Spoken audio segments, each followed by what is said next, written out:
Bismillah, Assalamualaikum warahmatullahi wabarakatuh. Insyaallah pada malam ini saya Asadullah akan live bareng sama Ustadz Anam. Sekarang lagi nunggu beliau bergabung, jadi kita tunggu ya sebentar.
Sebentar ya, kita tunggu Ustadz Anam masuk dulu.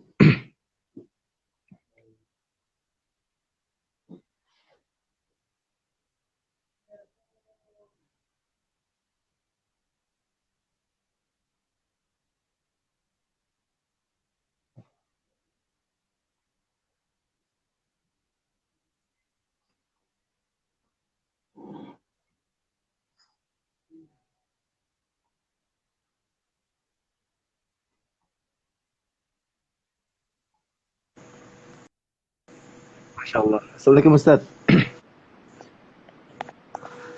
Waalaikumsalam warahmatullahi wabarakatuh. Masya Bentar Allah. ya. Gimana kabar Turki?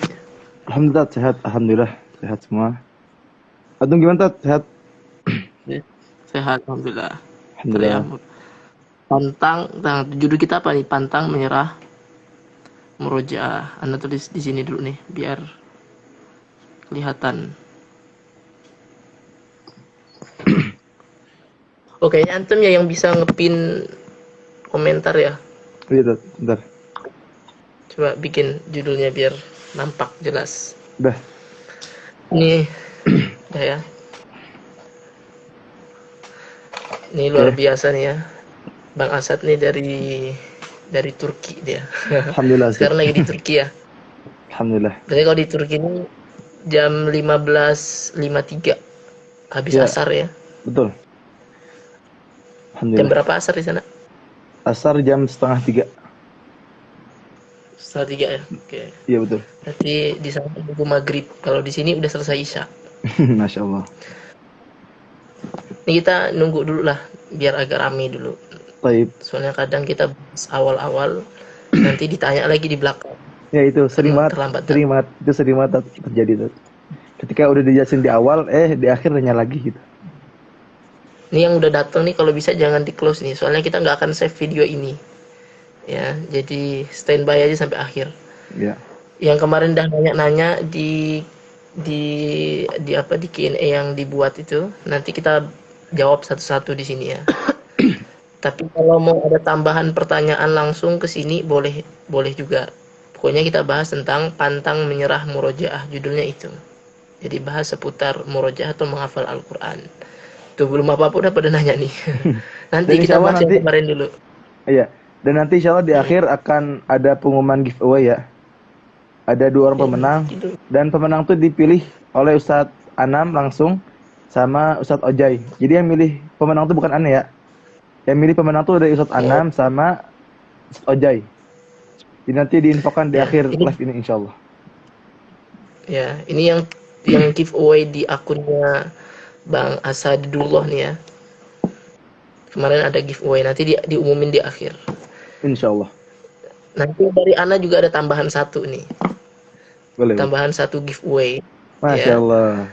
Syaratnya sederhana. Nanti dapat satu buku Masya Allah. karangan Ana, nggak tahu di antara 3 itu nanti kita random aja. Syaratnya nih yang ikut live ini nanti begitu selesai bikin story, terus tulis insight yang bisa didapatkan atau atau kalimat apalah yang bisa didapatkan dari live ini, terus tag kita berdua ya. Rindu surga sama Asadullah. Ya. Jadi gitu aja syaratnya. Yang ikut live ini nanti setelah selesai bikin story screenshotnya, terus tulis insight yang bisa didapatkan gitu. Tapi yang menarik atau yang paling sesuai atau nanti Ana pilih lah ya. Nah itu Ana DM langsung dapat 1 buku. Masya ya. Allah. Jadi mohon simak sampai akhir gitu ya. Masya Allah. Nanti kita mulai gimana nih? Boleh Ustaz. Kita buka dulu lah biar enak. Bismillah. Assalamualaikum warahmatullahi wabarakatuh. Waalaikumsalam warahmatullahi wabarakatuh.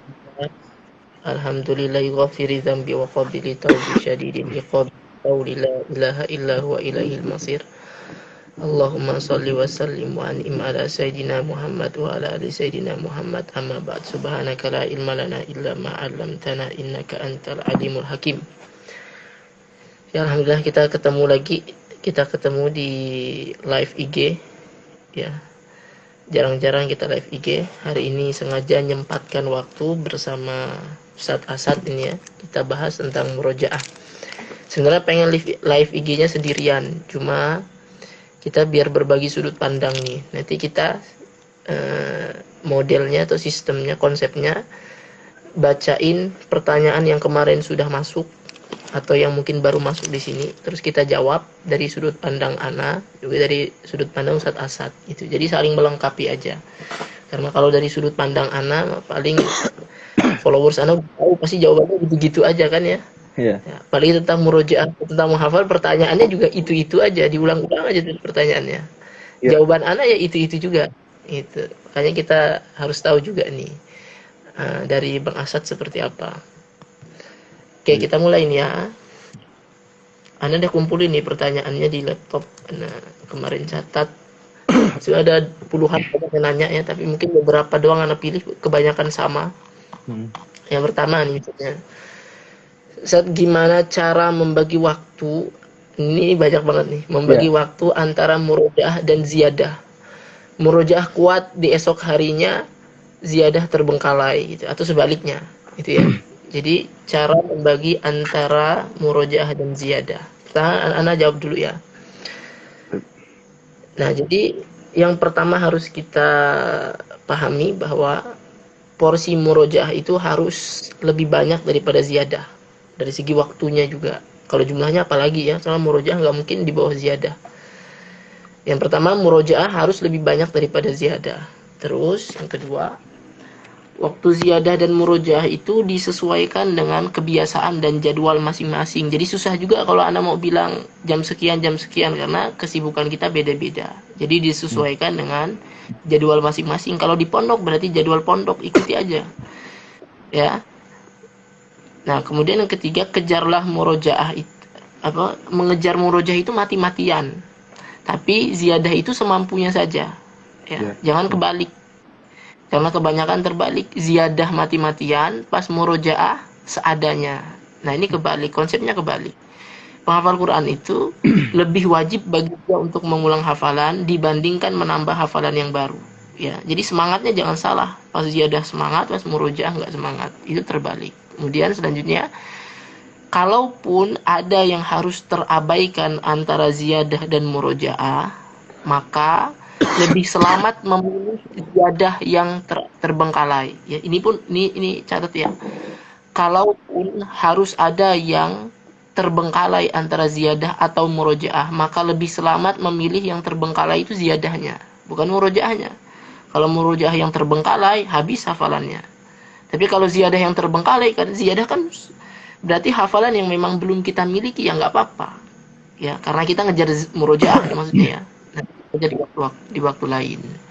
Karena pada ziyadah kita nggak punya tuntutan tanggung jawab. Tapi kalau murojaah itu kewajiban bagi para penghafal Quran. Para penghafal Quran, kalau menghafal Quran itu wajib ya. Tapi wajib menghafal Al-Quran, tapi menghafal 30 juz tidak wajib, tidak fardu ain, itu fardu kifayah ya. Tapi kalau murojaah itu fardu ain bagi setiap penghafal Quran. Fardu ainnya bagi setiap penghafal Quran. Ya, jadi cara bagi waktunya silakan dibagi sesuai dengan jadwalnya, tapi frekuensi murojaahnya harus lebih banyak. Itu kalau dari Ana. Coba sekarang dari Ustadz Asad. Bismillah. Coba dijawab ya. Dan ini pun ini sering ditanyakan oleh kalau ini kan gimana caranya bagi berziarah dan juga tiada. Dan yang sudah seperti Ustaz bilang kan, setiap kita punya waktu masing-masing kan. Kegiatan pun beda-beda. Ya berarti dikembalikan di diri antum sendiri. Antum enaknya gimana?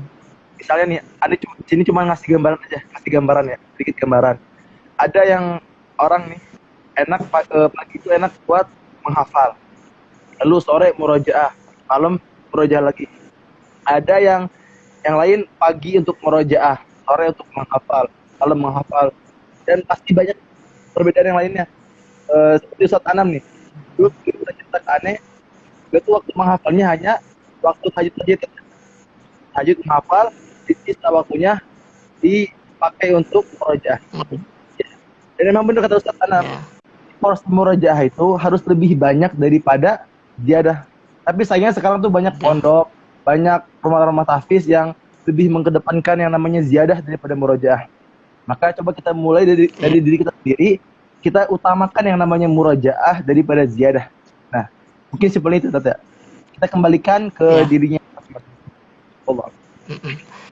Ya, bagi waktunya nanti sesuaikan aja. Cari waktu-waktu yang sesuai dengan jadwal kita. Ini karena banyak yang baru datang, Anda ingetin lagi ya, nanti di akhir ada diumumkan giveaway kemarin yang di akun Asadullah itu.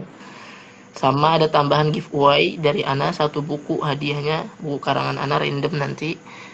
Bagi peserta ini, nanti syaratnya setelah ini selesai, bikin story, screenshot ini, ikut kajian ini atau ikut live IG ini dan tulis insight yang bisa didapatkan. Ya, kita lanjut nih ya. Ini Ana baca dari yang udah dikirim kemarin. Bagaimana tips ampuh ngilangin ngantuk saat murojaah? Oke. Yang pertama dari Ana langsung ya. Ngantuk itu anugerah sebenarnya kalau datang tepat waktu. Surah di Al-Anfal kan, idh yughashikumun nu'asa itu kan. Ketika ngantuk jadi salah satu nikmat dalam perang. Itu anugerah itu. Tapi kalau datang di waktu yang tidak tepat itu jadi musibah. Salah satunya ketika kita murojaah. Nah, gimana cara mengatasi atau ngilangin ngantuk? Ngantuk itu kan terjadi karena kalau secara ilmiah kan sirkulasi oksigen yang kurang lancar gitu kan ya. Maka bisa kita lakukan dengan memperlancar itu caranya, menggerakkan tubuh. Pas lagi ngantuk tuh jangan diem aja, jangan diikuti. Ya makin jatuh badannya atau makin tertunduk, tapi digerakkan tubuhnya. Bisa push up, bisa berdiri sambil jalan, nggak apa-apa murojaah kayak gitu, bagus malahan. Atau bisa berwudu, ini Pak cara yang lebih ampuh lagi ya. Ya jadi berwudu. Bisa juga dengan cara dikurangi makan, karena kalau kebanyakan makan itu nanti perutnya jadi penuh gitu ya, nggak ada ruang space untuk oksigen. Itu yang bikin ngantuk tuh kayak gitu tuh, kekenyangan. Ya, kenapa suka ngantuk ya itu karena mungkin makannya berlebihan. Ya, itu sederhananya dari Ana kayak gitu. Oke, dari Ana ya kurang lebih sama kayak Ustadz Anam. Kalau dulu sih ketika Ana di pondok ya, ketika santri-santri santri-santri Ana ngantuk, yang pertama dilakuin tuh nyuruh mereka berdiri. Itu insya Allah agak ampuh lah. Tapi kalau berdiri masih nggak ampuh, suruh jalan-jalan. Kalau masih nggak ampuh, suruh wudu. Atau bahkan kalau sempat mandi. Karena insya Allah dengan kita wudu, apalagi mandi, insya Allah lebih segar. Tapi kalau masih ngantuk juga, itu biasanya Anda suruh lari, suruh push up, segala macam lah. Dan insya Allah kalau cara ngelawan ngantuk tuh banyak. Satu berdiri kan tadi Anda bilang, sambil jalan-jalan, push up, lari, banyak. Dan tentunya ya tekad kita harus dikuatkan, niat kita harus diluruskan. Kita menghafal kenapa, tujuan kita menghafal kenapa. Kalau kita udah punya tujuan yang benar, tujuan yang jelas, insya Allah ngantuk pun akan dilawan insya Allah. Mungkin itu aja Tat. Iya, jadi pokoknya mah jangan mager. Kadang kita tuh udah tahu cara, orang kan udah tahu cara ngantuk berwudu, cuma nggak mau aja dilakuin gitu. Nah betul. Pas ngantuk maunya diturutin, apalagi habis subuh ngantuk udah hilang aja gitu. Nah itu salahnya, harus dilawan. Berdiri, jalan, lari gitu ya. Pokoknya menghafal Quran itu harus diperjuangkan lah. Terus yang ketiga nih ya, agar istiqomah murojaah. Nah, ini pertanyaan umum banget dari dulu ini pertanyaan. Ya, agar istiqomah murojaah, Yang pertama, tidak boleh tidak perbaiki niat. Ya, karena niat ini akan mempengaruhi sekuat apa perjuangan kita. Kalau niat kita untuk sesuatu yang lemah, maka perjuangannya pun lemah. Kalau niat menghafal cuma karena dunia, selesai 30 penghargaan, pujian, maka semangat kita pun pasti akan lemah. Kalau kita pengen semangat kita itu kuat, maka sandarkanlah urusan ini kepada zat yang maha kuat. Maka Allah akan menguatkan semangat kita. Jadi kita bisa istiqomah. Terus miliki kesadaran yang utuh bahwa murojaah itu ruhnya hafalan. Kalau pengen istiqomah kita harus punya kesadaran itu. Kapanpun kita berhenti murojaah, pada saat kita bukan lagi penghafal Quran. Ya, jadi sadar dulu kayak gitu. Pas kita mau ngafal, pas kita pengen murojaahnya males-malesan, gak istiqomah gitu kan. Kita ingat, oh ini kan saya, kalau saya nggak murojaah ya saya bukan menghafal Quran berarti gitu. Yang kemudian bisa dilakukan lagi, paksa. Itu udah jurus terakhir itu, paksa, paksa, paksa. Ya, istiqomah murojaah, paksa aja murojaah setiap hari. Males paksa, ngantuk paksa, pengen main paksa murojaah gitu. Dan mungkin bisa ditambahin kurangi interaksi sama dunia. Yang bikin gak kita istiqomah karena kita terdistrak sama kegiatan-kegiatan yang tidak bermanfaat. Pengen murojaah, nongol notifikasi, main dulu handphone. Buka satu nyambung ke yang lain. Buka Instagram, ada link ke YouTube, pindah ke YouTube. Ya, di YouTube ternyata ada video berkaitan, pindah lanjut ke video selanjutnya. Itu aja terus. Ya, akhirnya nggak jadi murojaah. Ya, jadi itu tadi, kurangi interaksi dengan dunia kalau bisa. Itu dari Ana. Dari aneh ya. Setelah tadi yang pertama tuh niat kan, yang sudah Ustadz Anam bilang. Yang kedua tuh kita cari tahu keutamaannya. Karena insya Allah dengan kita mengetahui keutamaannya, kita akan lebih semangat dalam mengerjakan itu. Contohnya nih, dicontohin ya. Ada suatu orang bekerja di suatu tempat. Tapi kalau orang ini bekerja di tempat itu dan tidak tahu berapa balasannya, tidak tahu berapa gajinya, apakah orang ini akan semangat? Tentu tidak. Tapi kalau orang ini bekerja di tempat dan dia tahu berapa gajinya, dia tahu berapa balasannya, maka insya Allah akan lebih semangat dalam bekerja. Begitu juga pun dengan menghafal Quran, dengan memurajah Al-Quran. Dengan kita mengetahui keutamaannya, insya Allah kita akan lebih semangat berusaha untuk istiqamah dalam menghafal ataupun memurajah Al-Quran. Lalu tambahan yang lain adalah kita ciptakan atau cari lingkungan yang mendukung. Lingkungan di sini entah itu teman ataupun tempat. Jadi cari tempat dan juga teman yang mendukung kita untuk bisa istiqomah. Yang ketiga, yang selanjutnya yaitu doa. Tentu, kalau kita pengen istiqomah, kita minta kepada Allah. Kita berdoa kepada Allah agar diberikan keistiqomahan dalam menghafal Quran, dalam menjaga hafalan. Dan yang terakhir, luruskan tujuan kita. Luruskan tujuan kita menghafal Quran, tujuan kita memurajah Al-Quran, bukan hanya sekedar 30 juz mungkin. Bukan itu. Karena kalau hanya itu, kalau tujuannya hanya sekedar hafal 30 juz, maka bisa jadi ketika antum diberikan anugerah hafal 30 juz, setelah itu antum tinggalkan hafalan itu. Tapi ganti tujuannya, kita menghafal Quran untuk senantiasa berkata dengan Allah lewat Qurannya. Kita ingin mengobrol, berinteraksi dengan Al-Quran lewat Qurannya. Nah, ini lebih indah. Mungkin itu aja, Tat. Ya. Jadi keren ya tadi. Kita mengetahui keutamaannya. Ya.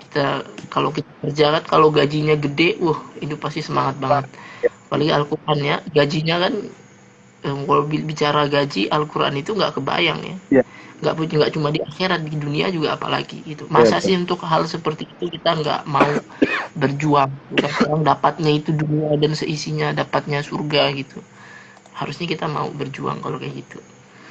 Oke, ini Ana bacain pertanyaan yang kemarin sudah dikirim di Q&A. Nah, kalau kalian mau nambah pertanyaan, boleh tulis di sini, tapi nanti dibacainnya di akhir.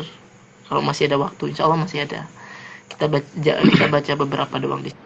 Nah, selanjutnya nih ya pertanyaannya. Bagaimana agar kita selalu merasakan kenikmatan, kesejukan dalam menghafal Al-Quran dan ketenangan dalam menghafal Al-Quran ya. Jadi ya sederhananya gimana sih supaya hafalan tuh terasa nikmat gitu lah ya. Al-Quran itu hidangan, itu kata Nabi, iqra'ul Quran fa inna hadzal Quran ma'dubatullah. Al-Quran itu adalah jamuan dari Allah. Hidangan hanya akan terasa nikmat jika kita menikmatinya dengan cara yang benar. Ya, coba kalau kita lagi makan, apakah akan terasa nikmat kalau kita menyuapkan makanan sekaligus banyak ke dalam mulut kita? Bisa nggak dinikmati kayak gitu? Nggak bisa kan? Yang ada muntah. Susah kita mau nelannya juga susah. Nah, hafalan yang selalu mengejar cepat itu tidak akan pernah terasa nikmat. Itu anak ulang-ulang dari dulu tuh. Hafalan yang selalu mengejar cepat tidak akan pernah terasa nikmat. Makanya nikmatilah hafalan dan bacaan Al-Quran kita sesuap demi sesuap. Jadi dikit-dikit aja. Seayat demi seayat. Setiap ayat kita hafalkan, kita nikmati. Bahkan setiap kalimatnya kita hafalkan, kita nikmati. Setiap hurufnya kita rasakan getarannya, sentuhannya. Bayangkan bahwa Allah sedang membisikkan kita sesuatu dengan ayat-ayat tersebut. Ya, jadi bukan langsung banyak-banyak ngejar target doang gitu. Itu yang pertama. Sederhananya kayak gitu aja. Ini di luar kita bisa paham maknanya, bisa nikmat kayak gitu tuh. Kalau kita menikmatinya tadi sesuap demi sesuap. Selanjutnya, pahami maknanya. Ini udah pasti banget. Ya, kita nggak paham ya, Kak. Kita nggak nikmat karena kita nggak paham. Orang bisa menangis karena baca puisi karena dia paham. Orang bisa menangis mendengarkan lagu karena dia tahu isi lagunya. Ya, kita bisa nangis tersentuh juga membaca Al-Quran kalau kita paham isi Al-Quran itu. Itu versi Ana ya. Kalau kita pengen menikmati hafalan yang pertama tadi, rasakan setiap hurufnya, nggak usah cepet-cepet. Yang kedua, pahami maknanya. Oke, silakan. Kalau dari Anda pribadi, yang pertama kita buat lingkungan yang mendukung dari tempatnya. Salah satu tempat yang mendukung adalah masjid ini ya, terutama para ikhwan. Karena tempat itu sangat berpengaruh ke dalam apa ya, kayak hati kita, niat kita, terus tuh kayak hawa kita tuh beda gitu kan. Kalau kita di masjid itu lebih nikmat insya Allah. Yang kedua, yang sudah Anda bilang tadi, cari tahu keutamaannya. Ini sering juga Anda ulang. Dan salah satu nih ada keutamaan yang sering Anda omongin, yaitu Al-Quran itu mulia dan dapat memuliakan segala sesuatu yang berhubungan dengan Al-Quran itu sendiri. Contohnya, Al-Quran diturunkan kepada Nabi Muhammad, lalu Nabi Muhammad menjadi manusia yang paling mulia. Bahkan menjadi Nabi dan juga Rasul yang paling mulia. Contoh lain, Al-Quran diturunkan lewat perantara malaikat Jibril AS. Lalu malaikat Jibril menjadi malaikat yang paling mulia. Bahkan menjadi pemimpin para malaikat. Dan masih banyak contoh lainnya bahwa Al-Quran itu mulia dan dapat memuliakan segala sesuatu yang berhubungan dengan Al-Quran.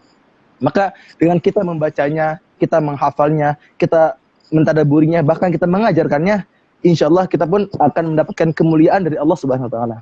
Dan insya Allah dengan kita mengetahui keutamaan ini, kita akan lebih berusaha menikmati apa yang kita hafal, apa yang kita baca, apa yang kita ajarkan. Intinya itu. Ya, siapa? Hah? Oh iya. Ada tamu. Oke itu ya. Ini lumayan banyak yang bergabung nih, 130-an. Masya Allah. Jadi anak ingetin lagi. Ya boleh nih mau ngirim pertanyaan di sini boleh. Tapi nanti dijawabnya. Ya, sekarang pertanyaan selanjutnya yang sudah anak kemarin siapkan. Kak, supaya bisa istiqomah dalam memanage waktu produktif buat Al-Quran atau buat murojaah. Nah ini ya, supaya bisa produktif. Cara memanage ini mirip kayak pertanyaan pertama tadi, cara mengatur ziyadah dan murojaah. Tapi tambahan ya, murojaah itu tidak menunggu sempat, tetapi sempatkan waktu untuk murojaah. Jadi buat waktu-waktu wajib bersama Al-Quran. Jadi ini yang kita kurang miliki kadang. Buat waktu wajib, semisal saya wajib bersama Al-Quran setiap hari di jam 3 malam, sepertiga malam terakhir satu, yang kedua habis subuh sampai syuruk, yang ketiga 1 jam setelah asar, yang keempat maghrib sampai isya. Itu contoh. Kalian bisa bikin waktu-waktu seperti itu, ya. Ya itu waktu wajib. Kalau datang waktu itu, maka tidak boleh tidak wajib bersama Al-Quran. Kalau mau istiqomah kayak gitu. Itulah jawaban kenapa sih kita bisa istiqomah setiap hari berangkat ke kantor kerja, atau bisa berangkat sekolah. Setiap hari kan datang kita, kecuali sakit misalnya kayak gitu.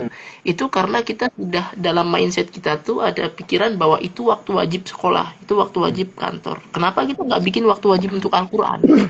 Kenapa untuk masalah dunia saja kita punya waktu wajib, tapi untuk masalah akhirat kita nggak punya waktu wajib, kan aneh itu. Nah, pengaturan waktu itu disesuaikan dengan jadwal masing-masing seperti tadi ya. Tapi kalau ada waktu-waktu yang boleh disarankan sama anak tadi sepertiga malam terakhir itu baik untuk Al-Qur'an seperti surah Al-Muzammil, kemudian waktu subuh surah Al-Isra inna Qur'anal fajri kana masyhuda, kemudian habis subuh sampai syuruk gitu ya. Kemudian waktu habis ini yang disarankan sama anak maghrib sampai isya. Tatajafa junubuhum anil madaji'i yad'una rabbahum khaufa wa tama'. Itu di salah satu tafsirnya itu antara maghrib sampai isya. Itu dari ana, silahkan dari antum. Kalau dari pribadi, coba kita mulai dari hal terkecil dulu. Kita jangan langsung membuat target yang begitu banyak. Karena banyak nih di antara antum, di antara kita gitu penghafal Quran yang membuat target langsung banyak. Misalnya satu hari langsung 2 halaman, satu hari langsung 5 halaman, ada yang kayak gitu. Coba kita buat target kecil-kecil dulu. Target terkecil, misalnya dari satu hari setengah halaman misalnya. Dan untuk waktunya pun sama, jangan terlalu dipaksakan. Ya, mungkin setelah subuh, kalau antum tahajud masih bisa belum bangun, mungkin setelah subuh ambil 20 menit aja. Lalu setelah asar ambil 20 menit aja. Setelah maghrib 20 menit aja. Intinya tuh cuma berapa jam sehari? Cuma sejam doang kurang lebih. Intinya jangan buat target yang begitu banyak, yang begitu besar. Karena banyak di antara kita penghafal Quran yang membuat target begitu banyak, sehari 5 halaman, sehari 10 halaman, dan tidak sedikit yang sehari 20 halaman, 30 halaman. Tapi faktanya hafal yang mereka hafal hari itu langsung hilang juga. Ini yang salah, ini yang keliru. Dan ana nggak mau di antara antum ada yang seperti ini. Nauzubillah. Ya. Jadi itu ya, sederhanakan target tapi kejar istiqomahnya ya. Nah, Jadi sederhanakan target, yang penting produktif. Produktif tuh nggak mesti banyak. Istiqomah itu lebih produktif. Ini pertanyaan yang bagus, mungkin beberapa mengalami ini. Gini Ustadz, saya disuruh ortu keluar dari tahfiz karena disuruh kuliah. Gimana ini Ustadz? Ya, dari disuruh keluar tahfiz atau mungkin pondok maksudnya di sini ya, pondok tahfiz karena disuruh kuliah. Ya, harus dipahami bahwa menghafal Al-Quran itu tidak terikat hanya di pondok saja. Tidak masalah kalau orang tua suruh keluar dari pesantren misalnya. Kalau misal tujuannya sama-sama baik gitu ya. Tapi perjuangan menghafal bisa dilanjutkan dimanapun dan kapanpun, nggak mesti di pondok. Ya, yang paling penting pada akhirnya kan bukan cepat selesai hafalan, tapi mengistiqomahkan perjuangan sampai akhir hayat. Makanya hadis Nabi itu kan, ahabbul a'mal itu ilallahi adwamuha wa in qalla itu ya. Yang dicintai sama Allah itu amal yang terus menerus walaupun sedikit ya.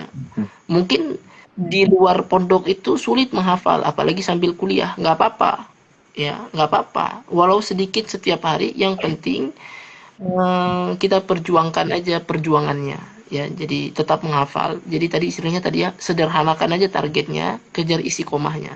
Kalau orang tua nyuruh buat kuliah, kalau itu memang pertimbangan yang sudah dipikirkan dengan matang, nggak apa-apa, tapi perjuangan menghafal masih bisa dilanjutkan dimanapun. Kalau sulit menghafal di luar pondok, maka targetnya sederhana saja, tapi istiqomah. Ya sehari 3 baris nggak apa-apa, yang penting istiqomah. Bisa, karena Anda juga mengalami hal yang seperti itu. Oke, silakan dari Ustaz. Untuk aneh, ya kurang lebih sama kayak Ustaz Anam, tapi sedikit ada tambahan sedikit cerita lah. Jadi benar kata Ustaz Anam, menghafal Quran itu bukan tentang seberapa cepat kita menyelesaikannya. Terus bahkan ketika kuliah pun kita masih bisa menghafal. Contohnya, Anda punya kawan, punya teman, lebih tepatnya abang kelas tapi udah aneh anggap teman.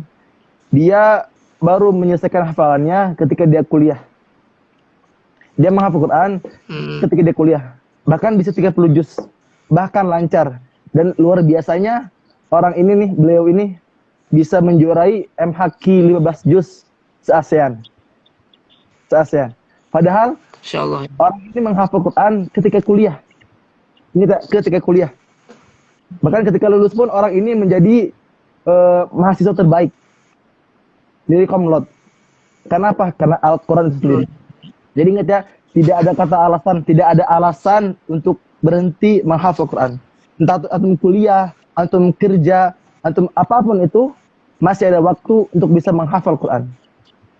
Mungkin itu aja. Ya, itu mindset yang anak kemarin ulang-ulang tuh ya. Banyak yang beralasan sulit menghafal karena tempat tidak mendukung. Ya. Ketahuilah bahwa Al-Quran menjadikan setiap tempat itu berkah harusnya. Jadi nggak ada istilah tempat tidak mendukung. Kita dimanapun, maka kalau mau tempat kita itu berkah ya bersama Al-Quran. Ya. Gitu ya. Ini banyak yang hadir yang baru. Ana ingetin ya. Nanti ada giveaway lagi dari Ana, satu pemenang untuk satu buah buku dari Ana ya, buku karangan Ana. Nanti setelah selesai ini syaratnya cukup buat story, screenshot ikut live ini, terus tulis insight yang bisa kamu dapatkan dari kajian ini. Itu. Terus tag kita berdua. Nanti Ana pilih pemenangnya dari situ. Nah, selanjutnya ada pertanyaan yang bagus nih. Saat apa tips-tips untuk melawan malas dan bosan ketika menghafal atau murojaah? Nah, ini malas dan bosan ini teman kita semua nih. Jadi malas dan bosan itu pertama dia tabiat kita, itu tabiat manusia. Kalau yang nggak malas dan nggak bosan itu cuma malaikat. Yusabbihuna al-laila wan nahara la yafturun, surah Al-Anbiya ayat 20.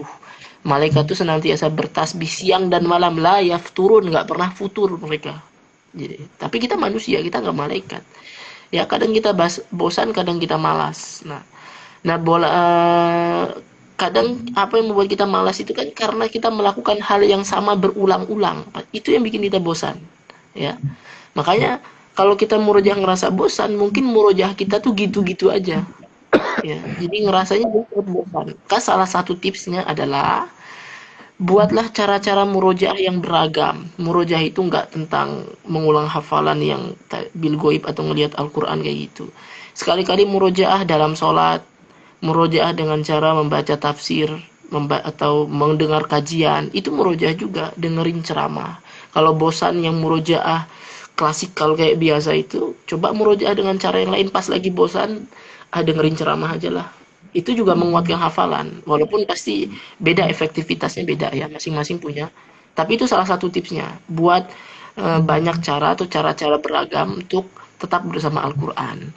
Nah kalau nggak bisa juga, masih bosan juga, paksa terus. Itu jurus, pokoknya itu jurus yang pamungkasnya ya. Kalau bosan ya udah dipaksa aja. Yang penting jangan turuti hawa nafsu. Pas lagi bosan, jangan turuti hawa nafsu jadi main HP terus ya.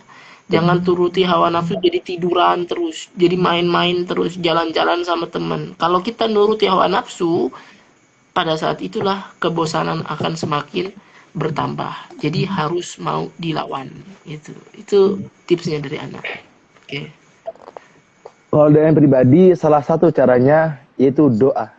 Dan ada salah satu doa yang disunahkan oleh Rasulullah SAW. Doanya itu, Allahumma inni a'udzu bika minal hammi wal hazan wa a'udzu bika minal ajzi wal kasal wa a'udzu bika minal jubni wal bukhl wa a'udzu bika min ghalabati ad-daini wa qahri rijal. Kalau antum nggak hafal, silakan cek Google.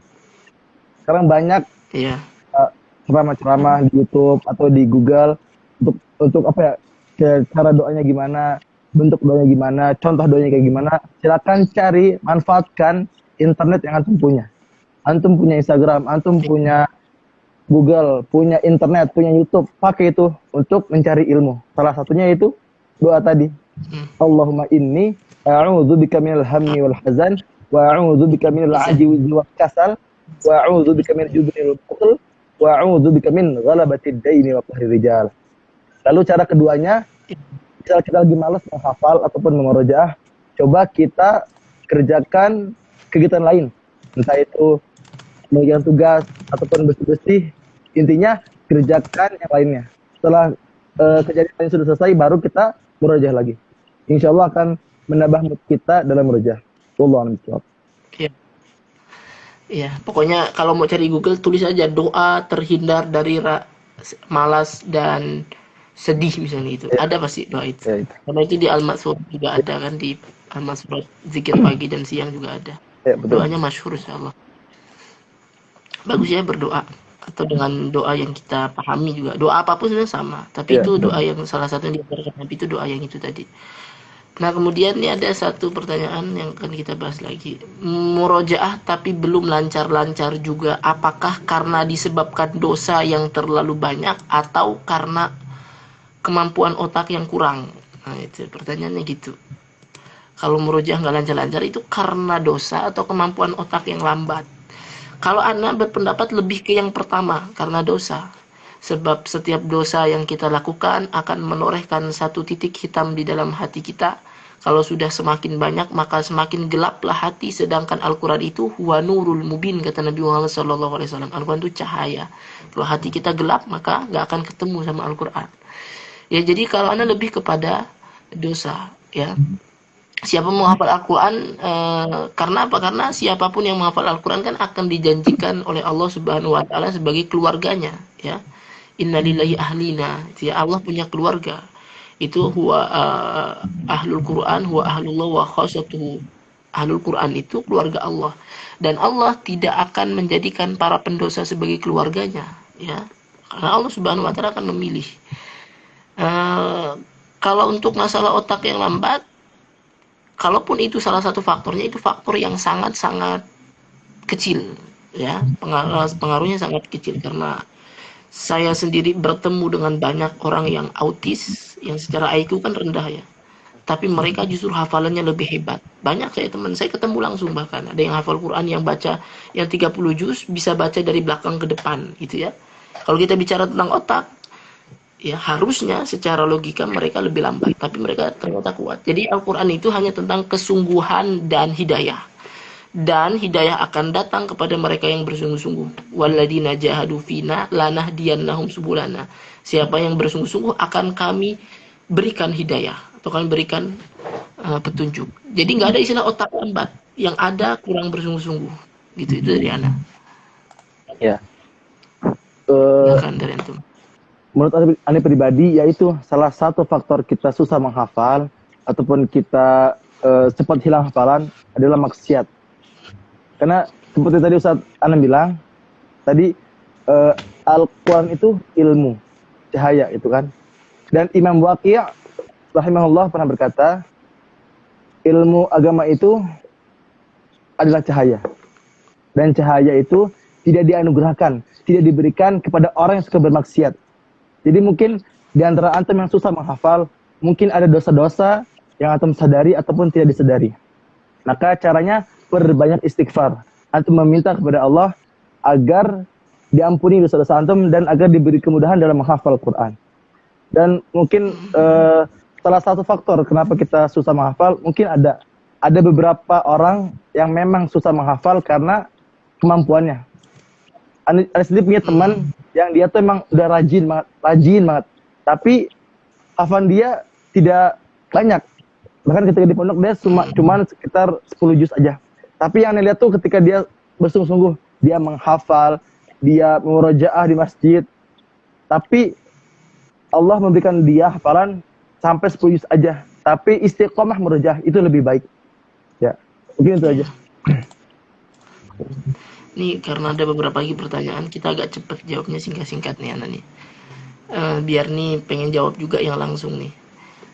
Ada lagi pertanyaannya. Ustaz, kalau menyerah menghafal Al-Quran karena di pikiran ada kata percuma. Karena selama ini udah menghafal tapi nggak selesai-selesai atau nggak hafal-hafal. Jadi ada pikiran percuma. Yang pertama, tidak ada kata percuma dalam menghafal Al-Quran. Man qara'a harfan min kitabillah falahu bihi hasanah wal hasanatu bi asyri amsalihha.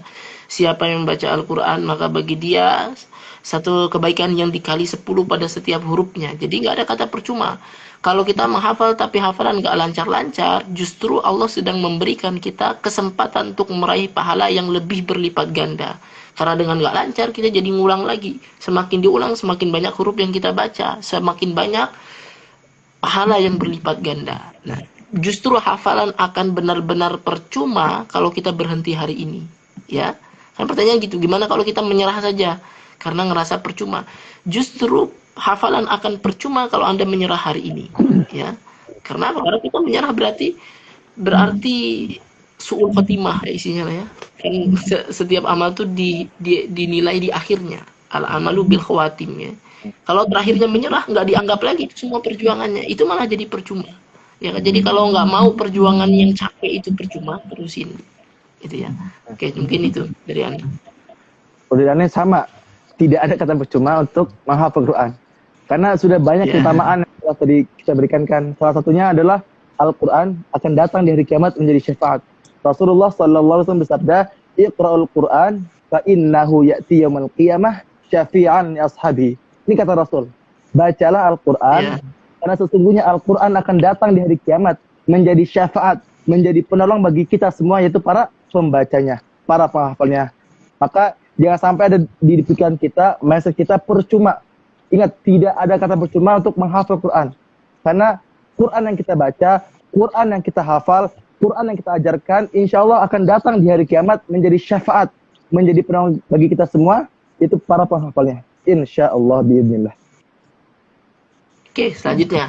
Ada pertanyaan yang nggak tahu nih, kecewa atau putus asa. Cuma nulis kayak gini, target nggak pernah kecapai. Udah gitu aja. Nggak pakai emot apa-apa. Oke, target nggak pernah kecapai. Kalau target kita jumlah, selalu akan ada kecewa. Kalau target kita selesai, selalu membuat kita putus asa. Kalau target kita 30 juz, tentu pikiran kita akan lelah. Ya. Jadi kalau target kita cuma tentang kayak gitu aja, akhirnya muncullah kalimat-kalimat seperti tadi. Target nggak pernah kecapai. Iya, karena target kita selalu tentang jumlah dan selesai. Ya. Makanya targetnya harus diubah. Sekarang bukan lagi tentang kapan saya selesai, tentang berapa jumlah hafalan saya, tapi target kita adalah istiqomah bersama Al-Quran. Itu target besarnya. Kalau sudah seperti ini targetnya, maka nggak masalah lagi selesai atau tidak selesai. Itu udah nggak penting lagi. Yang paling penting itu istiqomah. Kalau udah target dia pengen istiqomah, dia nggak peduli. Belum selesai 30 juz. Aduh, bulan ini cuma dapat 1. Ya nggak apa-apa. Yang penting kan istiqomah. Target dia sudah dia dapatkan sejak hari pertama. Ya, jadi diubah mindset kita tentang target murojaah atau target hafalannya. Itu dari Ana. Mungkin mungkin ganti aja pertanyaan lain. Ini ada pertanyaan yang sering ditanyakan, gimana caranya cepat mungkin. Ya. Ini banyak banget nih yang nanya itu. Kalau dari ada pribadi ya, yang pertama tentu ya perbanyak murojaah. Ya, kalau kita pengen lancar ya perbanyak murojaah. Lalu yang kedua nih, kita baca ketika sholat. Nah, kita coba ketika sholat kita praktekkan apa yang kita hafal. Itu insya Allah lebih memperkuat apa yang kita hafal. Yang ketiga, jauhi maksiat. Nah, seperti yang tadi Una bilang, kan Al-Quran itu ilmu. Al-Quran ilmu, dan ilmu itu adalah cahaya. Dan cahaya tidak akan diberikan kepada para pemaksiat. Akan gitu. Itu tiga poin penting ya. Kita banyak murojaah, terus kita coba ketika sholat, dan jauhi maksiat. Mungkin itu biar cepat mungkin kan ya. Kayak tambahan dari Ana, biar cepat mungkin. Murojaahnya utamakan kualitas dibandingkan kuantitasnya. Kalau murojaah, maka jangan lupakan kualitasnya. Maksudnya kualitas itu pas murojaah tetap baca dengan tahqiq dan tahsin ya. Ya bolehlah hadir, tapi hadir pun tetap tahsin. Ya, bacaannya itu detail, per huruf-hurufnya sesuai dengan makhraj sifatnya. Itu bikin hafalan kita jadi detail, jadi nggak ngambang hafalannya. Juga tambah baca terjemah dan berusaha pahami maksud ayatnya. Ya, insya Allah itu bikin cepat mungkin. Karena kalau kita murojaah, kita ngeblank sama isinya, ya kita jadi selewat aja hafalan tuh, jadi nggak mengakar ke dalam ingatan. Itu supaya murojaah cepat mungkin. Ya, itu kayaknya pertanyaan lain kebanyakan sama ya. Iya, saya ulang. Nah, kita baca pertanyaan yang masuk di sini nih ya. Ada tuh yang nanya ini tuh, apa makna? Ada lagi. Ini tuh, orang pertama masuk neraka adalah penghafal Quran. Oh. Ya, antum jawabkan, ada antum upload ya. Iya benar. Jadi Rasul pernah menyampaikan bahwa salah satu orang yang pertama kali masuk neraka adalah para penghafal Quran. Kurang lebih hadisnya begini. Pada hari kiamat, Allah akan turun kepada hambanya. Dan setiap hamba datang dalam keadaan berlutut. Dan orang yang pertama kali dipanggil oleh Allah adalah para penghafal Quran, salah satunya. Lalu orang ini ditanya ke Allah, wahai penghafal Quran, apakah aku telah mengajarkan kepadamu apa yang telah aku turunkan kepada nabiku? Orang ini menjawab, iya wahai Allah. Lalu Allah bertanya lagi, lantas apa yang telah kamu lakukan di dunia ini? Lalu orang ini menjawab, ya Allah, aku telah menghafal Al-Quran, aku telah mengajarkan Al-Quran, aku telah mengajarkan Al-Quran pagi, siang, malam karenamu ya Allah. Tapi apa kata Allah? Kadzabta, kadzabta. Kamu berbohong. Kamu menghafal Quran bukan karenaku. Kamu membaca Al-Quran bukan karenaku. Tapi ingin disebut qari, ingin disebut al-hafidh, ingin disebut ustadz, ingin dipuji-puji. Dan singkat cerita, orang ini dilemparkan pertama kali ke neraka. Na'udzubillah, na'udzubillah. Maka ini pentingnya niat ya. Karena niat yang salah, beri penghafal Quran, maka akan dilemparkan pertama kali ke neraka. Na'udzubillah, na'udzubillah. Ya, jadi kembali lagi ke niat. Itu yang harus kita perbaiki setiap hari ya. Perbaiki ke niat. Jadi orang yang dapat Al-Quran itu bisa jadi hujjatun laka, penolong, atau hujjatun alaika, pemberat ya. Jadi di antara dua itu. Ada nih satu pertanyaan, cara murojaah ketika sudah berumah tangga. Ini cuma bisa dijawab sama Ana nih. Iya. Belum berumah tangga kan? Masya Allah. Ya, cara murojaah ketika berumah tangga ya sama ketika Anda murojaah saat jomblo. Cuma bedanya sekarang berdua. Dan mungkin hanya beda di pengaturan waktu saja. Karena mungkin rumah tangga lebih sibuk, lebih banyak kegiatan, lebih banyak tanggung jawab. Makanya lebih banyak waktu-waktu sia-sia yang harus kita korbankan. Udah nggak main-main lagi kayak dulu. Udah nggak banyak ngobrol, udah nggak banyak nongkrong di warung kopi lagi. Karena kita sudah banyak tanggung jawabnya. Ini tentang bisa mengatur waktu aja sih sebenarnya. Coba Antum mau cari satu pertanyaan yang kita bahas di sini. Cara murojaah terbaik, ada nanya gini, cara murojaah terbaik, murojaah sendiri atau distorkan? Nah itu juga banyak. Coba. Kalau yang pribadi, dua murojaah itu harus dilakukan, entah itu yang sendiri ataupun distorkan. Kalau yang pribadi dulu, yang distorkan tuh sehari 5 halaman, itu minimal. Terus yang sendiri, murojaah yang sendiri itu 2-3 juz. Intinya tuh dua-duanya penting, tapi insya Allah yang lebih menguatkan itu yang distorkan. Karena kalau kita distorkan kan ada persiapan. Jadi insya Allah lebih menguatkan hafalan kita. Mungkin itu. Iya. Ya. Dan lagi, saat kita ketika target murojaah sedikit, maka putaran murojaahnya akan semakin panjang. Dan ketika sudah sampai di putaran akhir, maka ketika diulang dari awal saya lupa lagi. Wah, itu bagaimana Ustaz? Aduh, ini putaran murojaah. Memang murojaah itu kan pertama kita harus kenal dulu sama kualitas hafalan kita. Jangan sampai kita bikin putaran murojaah yang kasusnya jadi seperti ini. Maka kita harus mengenal hafalan kita itu zona amannya berapa hari. Dia bisa ditinggal selama berapa hari. Kalau zona aman hafalan kita itu 5 hari misalnya, maka jangan bikin putaran murojaah itu 10 hari baru keulang. Pasti hafalan lupa. Ya, kan kita bisa memperkirakan hafalan saya kalau ditinggal 10 hari mah nggak akan beres. Maka bikin target murojaahnya diperbanyak supaya putarannya 5 hari bisa keulang, atau kalau masih zona amannya 3 hari supaya 3 hari keulang. Makanya pembiasaan murojaah itu harus dimulai saat hafalan masih sedikit. Jangan sampai masih sedikit pas udah banyak keteteran, bingung cara bikin murojaah, mau sehari 3 juz kebanyakan, sehari 1 juz kurang, sehari 2 juz juga masih kurang gitu kan. Jadi bingung karena nggak dibiasain dari sedikit. Kalau dari sedikit kita udah murojaah, maka hafalan kita tuh jadi zona amannya panjang gitu. Bisa 10 hari gitu ya. Jadi bisa sehari cuma 2 juz gitu. Itu kalau dibiasakan dari awal gitu. Antum mau nambahin atau cari pertanyaan lain? Cukup ya. Oke, ada pertanyaan lagi nih nggak nih? Oke, banyak ya? Banyak banget nih pertanyaannya soalnya. Walaupun sudah tahu segala keutamaan dan manfaat menghafal Quran, tapi kenapa masih sering malas? Padahal udah sering meyakinkan diri. Mohon pendapatnya Ustaz. Oke. Antum coba jawab. Apa tadi? Walaupun sudah tahu segala keutamaan dan manfaat menghafal, tapi masih sering malas. Padahal sudah sering meyakinkan diri. Mohon pendapatnya. Kayak gitu. Mungkin ini nyambung sama ke bab futur ya. Kan setiap orang punya ada kalanya ketika futur, ya kan? Ketika dia imannya rendah gitu kan. Kan al-iman yazid wa yanqus. Iman itu kadang bertambah, kadang juga berkurang. Dan kalaupun kita sedang malas, ketika futur gitu kan, ketika futur itu wajar. Namun bagaimana cara mengatasinya, bagaimana cara menghadapinya? Kalau Ane pribadi ketika futur, Ane minta nasihat ke guru-guru Ana, atau minta nasihat ke guru-guru Ana, ke orang tua Ana, ke teman-teman Ana, dan insya Allah ketika Ane mendapatkan nasihat, insya Allah saya bisa mengatasi futur-futur itu, insya Allah. Iya, ya boleh ya. Nih saat di save ya live-nya ini mau di save nggak sama kita? Boleh. Nah, insya Allah ya. Apa tanda bahwa seorang itu adalah ahlul Quran, ahlullah? Tandanya dia memiliki akhlak seperti akhlak Al-Quran. Karena khuluqul Quran. Udah itu aja sederhana. Akhlakul Quran kan udah mencakup semuanya.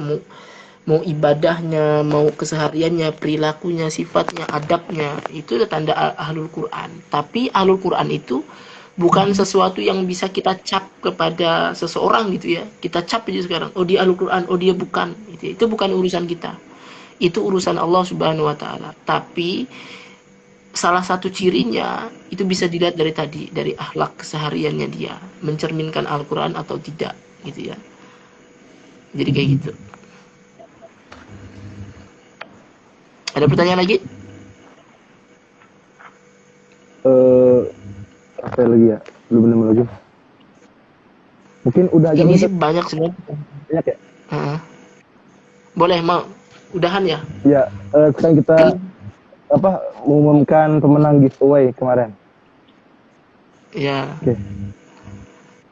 Untuk boleh, silahkan umumkan.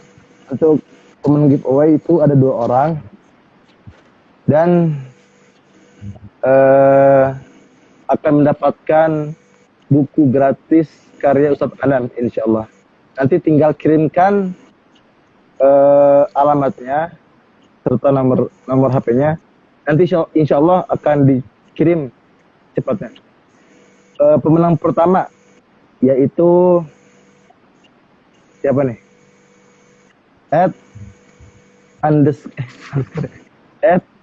@_Sintania. Nanti ditulis aja di komentar. Oke. Atau tulis aja di komentar tuh. Oh. Lalu yang kedua, biar nggak salah. Yang kedua, Dede Yusuf. Dede Yusuf ya, ini ditulis aja di apa ya? Tulis dulu bentar. Ini untuk pemenang yang pertama. Nanti yang merasa menang langsung hubungin Ane, kirimkan alamatnya dan insya Allah langsung dikirim. Bentar. Sintania.s. Nah itu yang kirim. Yang kedua Dede Yusuf. Kalau Sintania ini yang milih Ustadz Anam langsung ya, bukan Ane. Dan yang kedua Dede Yusuf ini yang milih Ustadz Ojai, admin Khodimul Quran. Iya betul. Oke itu ya. Nah, jadi ada tambahan lagi satu giveaway dari Ana. Nanti Ana pilih. Jadi habis selesai ini silahkan bikin story, screenshot live IG ini dan tulis insight-nya. Tulis kata-kata yang bisa kalian dapatkan atau nasihat-nasihat yang kalian rasa bisa jadi memotivasi kalian, yang bisa kalian dapatkan. Nanti Ana pilih yang paling menarik atau yang paling bagus, insya Allah dapat buku, salah satu karya buku Ana, buku karya Ana itu ya. Ini ada lagi satu pertanyaan yang Ana pengen baca nih ya. Penghafal Al-Quran dan keluarga Allah. Penghafal Quran kan keluarga Allah. Kadang kalau maksiat terus kita sadar, kita merasa jatuh banget saat kita merasa masa keluarga Allah kayak gitu. Gimana Ustadz? Itu yang bagus kayak gitu. Ya, kalau kita pas maksiat nggak merasa jatuh, berarti masa keluarga Allah biasa aja gitu ya. Justru itu yang bagus. Bukan berarti kalau penghafal Quran atau keluarga Allah itu tidak pernah melakukan kesalahan ya. Pasti setiap orang melakukan dosa, melakukan maksiat juga ya, tetapi orang-orang bertakwa itu walladzina idza fa'alu fahishatan aw dzalamu anfusahum dzakarullah fastaghfaru lidzunubihim. Itu orang bertakwa ciri-cirinya. Ketika mereka melakukan satu perbuatan keji atau mereka menzalimi diri sendiri, dzakarullah, mereka ingat sama Allah. Yang penting endingnya harus ingat kepada Allah. Orang bertakwa itu juga melakukan kejahatan. Innalladzina taqau idza massahum ta'ifum minasyaiton. Ya, orang yang bertakwa ketika mereka diganggu atau digoda sama setan. Nah, ini tanda bahwa orang bertakwa juga sama, bisa digoda sama setan, ya. Jadi pas melakukan kesalahan, tapi orang bertakwa atau ahlul Quran itu ingat sama Allah dia. Itu bedanya, gitu. Mungkin cukup Ustaz. Antum cukup ya. Tadi sana mau maghrib ya? Ya, udah ini Tat, udah masuk waktu maghrib di sini, alhamdulillah. Oh iya. Oke. Kayak ini mohon maaf kepada semuanya nih yang nggak bisa dijawab satu persatu. Ya. Tapi Ana baca pertanyaan-pertanyaan ini kebanyakan sama dengan pertanyaan di awal-awal. Mungkin kalian baru datang. Nanti ini live-nya Ana save, kalian bisa simak lagi dari awal sampai akhir. Insya Allah pertanyaan kalian sudah dijawab di sana. Kalau belum DM aja, nanti tanya lagi. Insya Allah dijawab. Oke, Ana tutup. Terima kasih juga kepada Ustadz Asadullah yang bisa hadir menyempatkan waktu jauh-jauh dari sana ya. Terima kasih juga pada ini yang sudah gabung ini di live IG ini. Kapan-kapan kita insya Allah akan live lagi. Namun maaf kalau ada segala kekurangan. Kita tutup bersama-sama dengan baca doa kafaratul majelis. Subhanakallahumma wabihamdika, asyhadu an la ilaha illa anta, astaghfiruka wa atubu ilaik. Assalamualaikum warahmatullahi wabarakatuh. Waalaikumsalam warahmatullahi wabarakatuh.